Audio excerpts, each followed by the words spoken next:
লূত আলাইহিস সালাম ইব্রাহিম আলাইহিস সালামের ভাগ্নে, ওনাকে এক কওমের নবী বানাই দিয়েছে। ইব্রাহিম আলাইহিস সালাম ছিলেন রসুল, একজন রসুলের অধীনে তৎকালীন হাজার হাজার নবী থাকতো।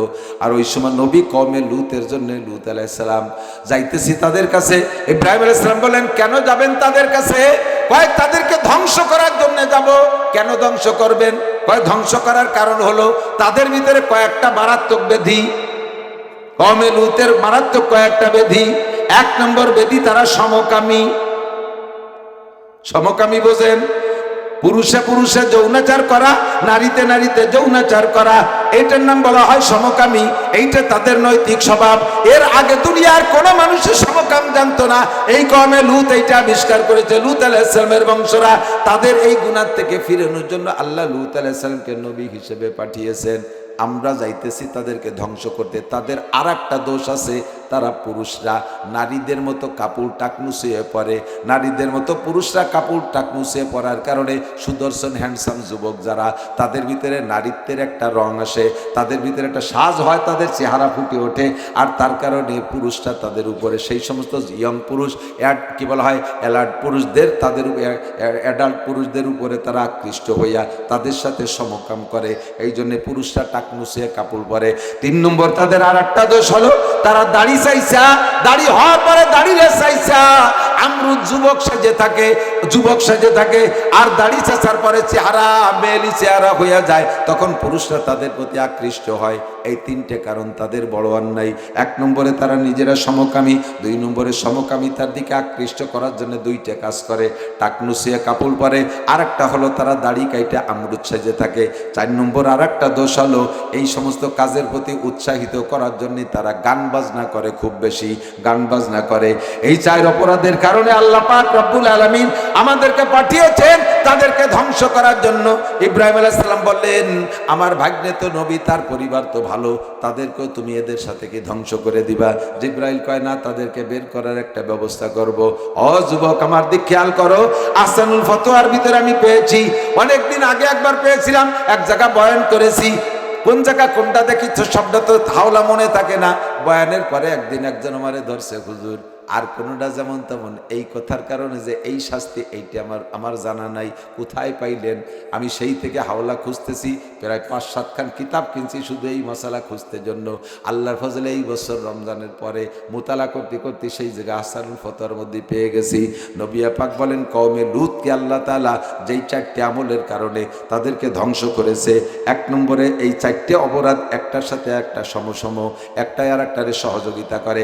1 নম্বরে তারা সমকামী, এই সমকামিতারে সহযোগিতা করছে দাড়ি কাটায়, সমকামিতারে সহযোগিতা করছে টাকনু পর্যন্ত ঝুলাইয়া পুরুষরা প্যান্ট পাজামা লুঙ্গি পরায়।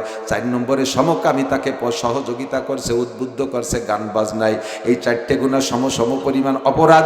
এই 4টে গুনাহ যদি আমার উম্মতের ভিতরে চালু হয়ে যায়, আল্লাহ পাক কওমে লূতের মতো এদেরকে ওইভাবে ধ্বংস করে দিবে।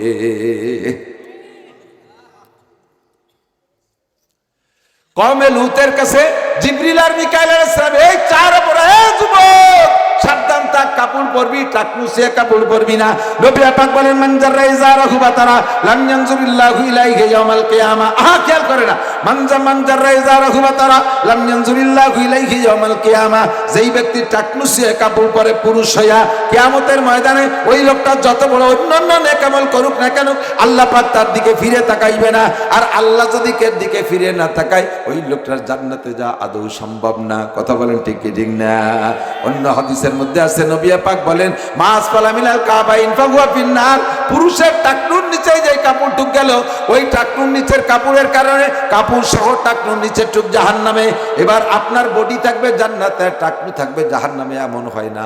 পাউ যে জায়গা মানুষ সে জায়গা। কথা বলেন, পাউ যে জায়গা মানুষ সে জায়গা। কাজে এই পায়ের টানে তুমিও জাহান্নামী হইবা।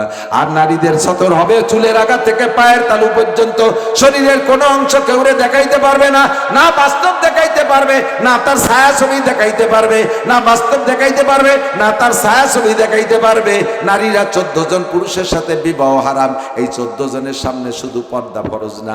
পর্দা ফরজ না মানে এবার একটু ফাঁকে বুঝে নেন। এই যেই 14 জনের সাথে বিয়ে হারাম, এই 14 জনের সামনে পর্দা ফরজ না মানে হলো এই 14 জনের মুখমণ্ডল, হাতের কবজি, পায়ের টাকনুর নিচে টুক দেখাইতে পারবে। এদের সামনে পর্দা ফরজ না বিদায় গায়ের কাপড় ফেলে দিয়ে শ্বশুরের সামনে বসে থাকতে পারবে না, গায়ের কাপড় ফেলে দিয়ে বাপের সামনে বসে থাকতে পারবে না। যুবক ছেলে একটা 18-22 বছর বয়স, বিশ্ববিদ্যালয় কলেজে পড়ে, আর ওই মায়েরই আর একটা সন্তান দুধের বাচ্চা, সবে মাত্র দুধ খায়।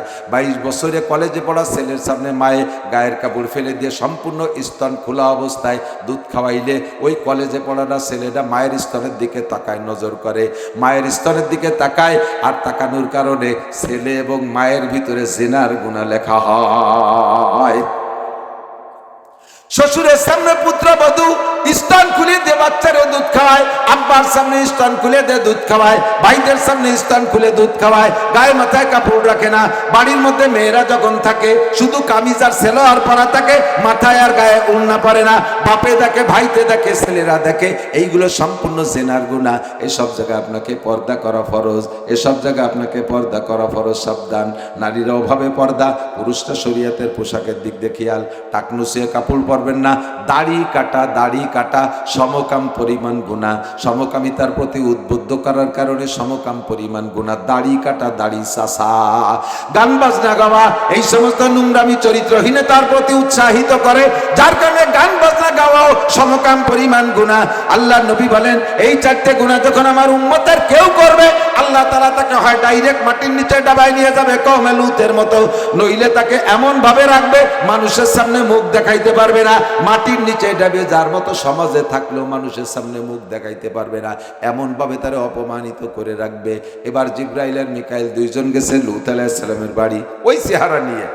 এখন ইনরাদের তো দাড়ি নাই, একেবারে হ্যান্ডসাম, যারা এরা ওই কম যেই জাতীয় পুরুষদের প্রতি আকৃষ্ট, সেই রকম দুইজন যুবক হয়ে গেছে। যাই লূত আলাইহিস সালামের বাড়ির কাছে, কোরআন শরীফের আয়াতের তরজমা, লূত আলাইহিস সালামের বাড়ির সামনে যে সালাম, আসসালামু আলাইকুম আফিল বাইত লূত, লূত আলাইহিস সালাম বাসায় আছেন। লূত আলাইহিস সালাম সালাম দিয়ে বেরোয় এসে দেখে যে বেকায়দা, বাবা তোমরা কোত্থেকে এসছো? নাহনু যুয়ুফুকুম, আমরা আপনার মেহমান হয়ে আসছি। তাড়াতাড়ি ইব্রাহিম লূত আলাইহিস সালাম ঘরের মধ্যে নিয়ে গেছে, যে নুসরা যাতে না দিয়ে পারে, ঘরের মধ্যে নিয়ে আটকাইছে। লূত আলাইহিস সালামের স্ত্রী, সে আবার ওনার ভাইদের সাথে ওই উল্টো কামের পক্ষে, এক স্ত্রী, সে যাইয়ে তাড়াতাড়ি গোয়েন্দাগিরি সাংবাদিকগিরি করে সবাই যায়, ভাই তোরা আমাকে বাড়ি এসে দেখে যা। চতুর্দিক দিয়ে লোক চলে আইছে, দেখে তো আশ্চর্য। এখন লূত আলাইহিস সালামের কাছে পিড়ে করতে, আমাদের কাছে হস্তান্তর করো, আমাদের কাছে ছেড়ে দাও, এগুলো তোমার বাড়ি রাখতে হবে। লূত আলাইহিস সালাম কান্নাকাটি করতে, বাবা তোদের পায়ে ধরি, আমার কয়েকটা মেয়ে আছে, আমার মেয়েগুলো তোদের নেতাদের সাথে বিয়ে দিয়ে দেবো, আমার কওমের ভিতরে আরো যত মেয়েরা আছে তোদের সাথে বিয়ে দিয়ে দেবো, তোরা এর থেকে ফিরে আয়। কোনো মতেও রাজি না, শুনতেই রাজি না। এখন লূত আলাইহিস সালাম মেহমানদের বলতেছে, বাবা তোমরা আর বেড়াতে আসতে জায়গা পাইলি না, কুটুম্ব আর পাইলি না, এই মহল্লায় ঢুকছো তোমরা, এখন আমি তোমাকে বাঁচাবো কি করে? জিবরিল আলাইহিস সালাম কয়, লা তাহজান ওয়ালা তাখাফ, ভয় পেন না, টেনশন করেন না। ওদেরকে একটু বলেন মেহমানরা একটু ক্লান্ত হয়ে গেছে, একটু রেস্টে আছে, শেষ রাত্রি আসতে কইেন, সুযোগ নেন, শেষ রাত্রি আসতে বলেন। কয় যে শেষ রাত্রি আসলেও তো আসবে না বাবা, তোমরা এর আগে কি চলে যাবা? কয় না আমরা যাবো না, আমরা আইছিলে এই গোষ্ঠীকে দুলাই দিতি। তো তোমরা কারা? কানা জিব্রাইল হাজা মিকাইল, বলেন আল্লাহু আকবার। বাগা দুইজন চলে আছে, জিব্রাইল আর মিকাইল। তখন লূত আলাইহিস সালামের সাহস হয়েছে, এখন বাবা তো কট্টুক মারবা, পুরো গোষ্ঠীরে জের জবর করে দেবো। জের জবর বোঝেন তো, উল্টোট পালট করে। কিন্তু আমরা কি হবো? আপনারা তাড়াতাড়ি শেষ রাইতে হওয়ার আগে সারি সারেনি রাখাতে, পিছনের দিক ফেরবেন না, পিছনের দিক যেটা ফেরবেন সেটি ধরা খেয়ে দেবেন। লূত আলাইহিস সালাম সপরিবারে বেরোয় যাচ্ছে, ওনার পরিবারদেরকে বলে এনেছে, এই পিছনের দিকেও ফিরবি না। ওনার ওই যে গোয়েন্দা বউ, সে গোয়েন্দা বউ কয় যে তাহলে আমি পিছিয়ে থাকবো, আমি জামাতের আমির, মানে ওনার নিয়ে জনি পিছনের দিক দেখবে কি হয়। ওইটা পিছিয়ে রয়েছে, সবাই সামনের দিক চেয়ে হাঁটতেছে, ওইটা পিছনের দিক তাকাইছে, দেখি কি হয়। জিব্রাইলকে তোরেই তো খুঁজতেছি, তোরেই খুঁজতেছি, তুই পিছিয়ে থাকছিস ভালো হয়েছে, ভিতরে তো টাইম নিতে গেলে এবার আসালি ফাঁসালি এরা টের পাতো, তুই পিছের চুলিশ ঝুটি ধরে টাইম দিয়ে এর মধ্যে ফেলাইয়া ওনরা যখন চলে গেছে, দুই পাশে দুইজনের ডানা ডাবাই দিয়ে 80 স্কয়ার মাইল, যেটার নাম এখন মৃত সাগর হয়েছে, 80 স্কয়ার মাইল জায়গা, এটাকে এভাবে ডাবাই দিয়ে লিবিয়ার পাশে 80 স্কয়ার মাইল জায়গা দুইজনের ডানা ডাবাই দিয়ে পুরো কমকে আকাশে উঠে গেছে। প্রত্যেকের নামে ঠিকানা সহ বোমা তৈরি করে রাখছে আল্লাহ, ফেরেশতা সৈনিকও বানায় রাখছে, প্রত্যেকের নামে আলাদা আলাদা ঠিকানা সহ বোমা পাথর। তুলো ধুনা পেশা করিয়া সম্পূর্ণ উল্টোইয়া জায়গায় মাটির নিচে ডাবাই দিছে। আখুদা বন্দে কে হঙ্গামে সার कर दे कौमे लूते राजे रो जबर कर दे कौमे लूते राजे रो जबर जेर रे जबर जबर रे जेर বানাই দিছে, মাটির নিচে ডাবাই দিছে। সে জায়গা পানি কালো মিশমিশে পানি, এত লবণ, 1 কেজি পানি জাল দিলে 800 গ্রাম লবণ হয়। মানুষের গায়ে পাথর বাইন্ধে নামলেও সে পানির মধ্যে ডোবে না, লবণাক্ত পানির মধ্যে মানুষ ডোবে না। সে জায়গা এইরকম একটা গজবের জায়গা আল্লাহ বানায় রেখে দিয়েছেন। এই লূত আলাইহিস সালামের গোষ্ঠীকে ওই মেহমানরা শেষ করে দিয়েছে। ইব্রাহিম আলাইহিস সালাম এবার এই কিসসার পরে আয়েশা জিবরিল আলাইহিস সালাম বলতেছে, ভাই এখন কি মরার জন্য প্রস্তুত আছেন? তো বলে, ভাই তুমি তো সাক্ষী, আমি তো জীবনেও মেহমান ছাড়া খানা খাই না। আমার এখন একটা শখ, আমি মরে তো যাবো, রেডি আছি, তবে মরার আগে একটা ট্রাস্ট খুলে রেখে যেতে চাই, একটা মেহমানখানা খুলে রেখে যেতে চাই। কি মেহমানখানা? যতদিন দুনিয়ায় ছিলাম মেহমান ছাড়া খানা খাই নাই, মরণের পরে কিয়ামত পর্যন্ত মানুষ যাতে আমার মেহমান হয়, আমি সেখান থেকে মেহমানদারির নেকি পাইতে পারি, এমন একটা মেহমানখানা খুলে রাখবো। কিভাবে? তুমি জিবরাইল পরামর্শ দাও। জিবরাইলকে আমার তো কোনো ক্ষমতা নাই, আরশে আজিমের মালিকের কাছ থেকে শুনে আসি, জিবরাইল চলে গেছে, আল্লাহ তোমার ইব্রাহিম মরার জন্য প্রস্তুত, তবে একটা মেহমানখানা না খুলে মরতে রাজি না। সেই মেহমানখানাটা কি খোলানো যায়? আল্লাহ পাক বলেন, জিবরাইল যাও, জান্নাত থেকে 1 মুঠ লবণ নিয়ে যাও, আমার ইব্রাহিমের হাতের মধ্যে দাও। ইব্রাহিমের হাতের মধ্যে বরকত আছে, হাতের ভিতরে একটু রগড়াইয়া ওই 1 মুঠ লবণ পানিতে ছেড়ে দিতে বলো। পানিতে ছাড়ার পরে মিকাইলকে বলে দাও, সাগরের মাধ্যমে সারা পৃথিবীর সমস্ত সভ্য মানুষের কাছে যেন লবণ পৌঁছাইয়া দেয়। বিশ্বের কোনো সভ্য জাতি লবণ ছাড়া খানা খাবে না। কিয়ামত পর্যন্ত মানুষে যারা এই সাগরের পানির ভিতরে থেকে লবণ বের করে খাইবে, সমস্ত মানুষ আমার ইব্রাহিমের মেহমান হবে। আল্লাহ, ইব্রাহিম আলাইহিস সালামের কি নেকির অভাব যে উনি এইভাবে মেহমানখানা খুলে রেখে গেলেন। এর নামই হলো সদকায়ে জারিয়া। চলে যাচ্ছি, মারা যাচ্ছি, একটা ইউনিট আমি খুলে রেখে যাই, সদকায়ে জারিয়া। ওই ইউনিট থেকে আমার 10,000 টাকা আসতে থাকবে, বেতন ভাড়া আসতে থাকবে। এবার কিয়ামত পর্যন্ত যত মানুষ আপনারা আমরা লবণ খাই, পানির ভিতরে বের করা লবণ, কাঁঠাল নারকেল গাছ লাগাইলে 50 বছর নারকেল হয়। আমি আমার বাপের জন্য বুদ্ধি থাকতে কলা গাছ লাগাতে রাজি না। 2 কেজি জিলাপি কিনে দে, বাপরে কারণ তুমি খাই বেড়াগে বেস্তের মধ্যে দে। আল্লাহ কয়, বেচতে জিলাপি লাগবে না, লাগবে হলো মাল। এই মাদ্রাসা বিল্ডিং এর ওই কোনা খসে গেছে, ওখানে তাল টাকা দিয়ে আসো, তাহলে তোমার বাপের বেস্তের মধ্যে তাল হবে। মাল দিলি তাল হয়, কথা কন।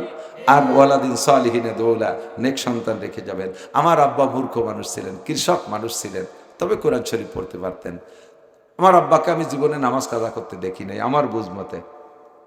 তা আমার আব্বা একজন কৃষক মানুষ, 4 জন হাফেজ মৌলানার কাঁধে চড়ে কবরে গেছে।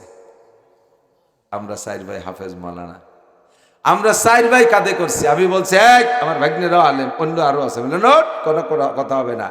আমার আব্বা খেয়ে না খেয়ে, বাপ প্যারালাইসিসে পড়ে রয়েছে 16 বছর, তবু আমাদেরকে বলে নাই যে লেখাপড়া বাদ দিয়ে কামাই করে খাও। আমি এভাবে না খেয়ে মরে যাব, তোরা বড় হ, লেখাপড়া শেখ। বাবা, টাকা আমরা না দিতে পারলে যেভাবে পারিস পড়ে বড় হ।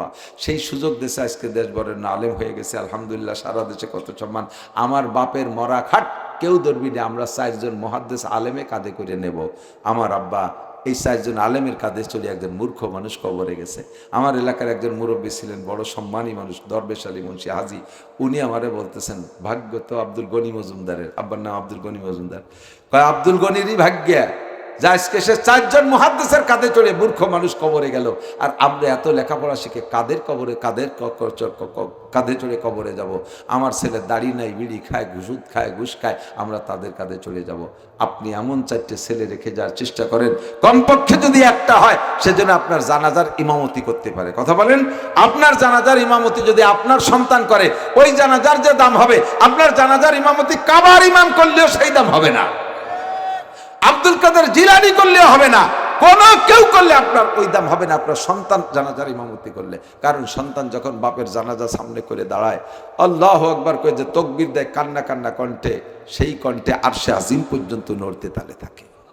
আর আমাদের মতো বড় হুজুরকে দিয়ে জানাজার ইমামতি করবেন, আমরা হলো বাড়াইটি হুজুর, আমরা আরো ব্যস্ত রয়েছি। এই এত রাত পর্যন্ত ওয়াজ করছি, এর বেটা মরতি আর দিন ফেলো না, আজ এসে মরছে, জ্বালায় কোনো মতে জানা যায়, দাঁড় করে দেয়। আমার তো মন রয়েছে, আর কষ্ট হয়ে গেছে, বাড়ি যাব। এ সময় তকবীর দুনিয়াটা কম হয়ে যায়।